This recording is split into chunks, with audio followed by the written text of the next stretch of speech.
रोज सकाळी उंबरठा पूजन करताना हा मंत्र बोला. जर हिंदू धर्मामध्ये आपण आहोत आणि आपण रोज देवपूजा करतो तर त्या घरामध्ये लक्ष्मीचे पूजन, तुळशीचे पूजन आणि घराच्या उंबरठ्याचे पूजन हे झालेच पाहिजे. आणि उंबरठा पूजताना उंबरठ्याला आधी स्वच्छ धुवायचे असते, नंतर हळदी कुंकूने स्वस्तिक काढायचे असते. अशा रीतीने उंबरठ्याचे पूजन केले जाते.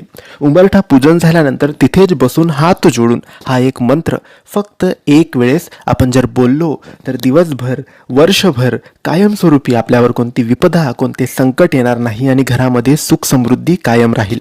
आता हा मंत्र कोणता? तर हा मंत्र बोलताना हात जोडून तुम्हाला एक वेळेस बोलायचा आहे. हा मंत्र काही असा आहे. ओम अपवित्रः पवित्रो वा सर्वावस्थां गतोऽपि वा यः स्मरेत् पुण्डरीकाक्षं स बाह्याभ्यन्तरः शुचिः.